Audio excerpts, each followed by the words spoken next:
इसके बाद आपकी प्रश्नावली 1.1 स्टार्ट होगी।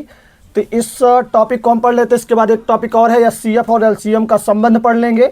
2 टॉपिक पढ़ने के बाद आपकी प्रश्नावली 1.1 स्टार्ट हो जाएगी। तो देख लेते हैं अंकगणित का मूल प्रमेय को क्या कहते हैं इंग्लिश में। Fundamental theorem of arithmetic. एक से बड़ी, डिफिनेशन देख लेते हैं बेटा, एक से बड़ी हर संयुक्त संख्या को अभाज्य संख्याओं के गुणनफल के रूप में लिखा जा सकता है। रिपीट अगेन, एक से बड़ी हर संयुक्त संख्या को अभाज्य संख्याओं के गुणनफल के रूप में लिखा जा सकता है और यह गुणनखंड एक ही होता है। कितना होता है? एक होता है। क्रम इसका बदल सकता है, एग्जाम्पल में आपको बताऊंगा। इसे ही अंकगणित का मूल प्रमेय कहते हैं। देखते हैं 36 को अभाज्य गुणनखंड में लिखना है। सबसे पहले 36 को किस में लिखना? अभाज्य गुणनखंड में। जिसका पहला हो जाएगा 2 × 18, 2 × 18 हो गया। दूसरा देख लेते हैं 2 × इसका कितना हो जाएगा? 2 × 9। तीसरा देख लेंगे 2 × 2 था तो ये हो जाएगा 3 × 3। इसलिए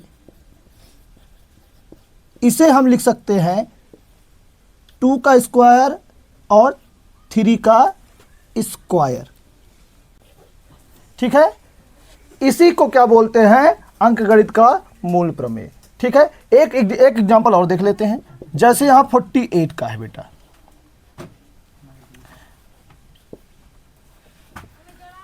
ये देख लीजिए। अगला देखेंगे, फिर अगला देखेंगे, इसके बाद आगे देख लेंगे फिर से एक बार। इसको जब तक कट रहा है इसको काटते जाएंगे। ये देखिए, अब इसलिए इसको क्या हम राइट कर सकते हैं? 2 की पावर 4 × 3।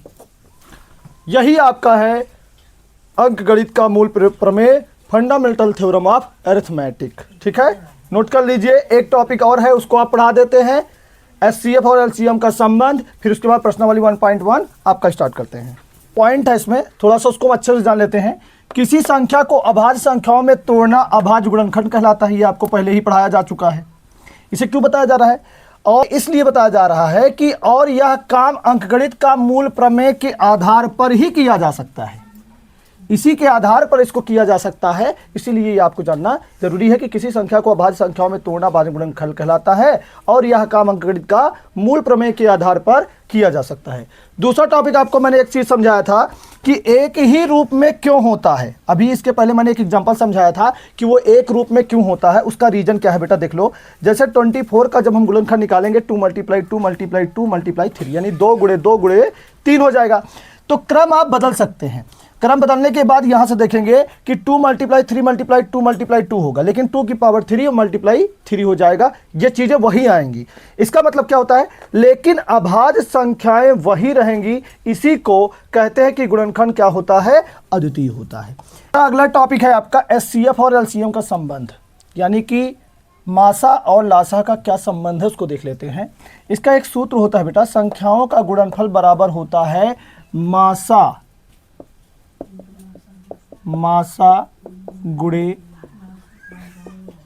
लासा, यानी महत्तम समापवर्तक लघुत्तम समापवर्त। एक एग्जांपल है, 2 संख्याओं का एचसीएफ 6 है, यानी मासा कितना है बेटा? 6 और लासा कितना है? 36।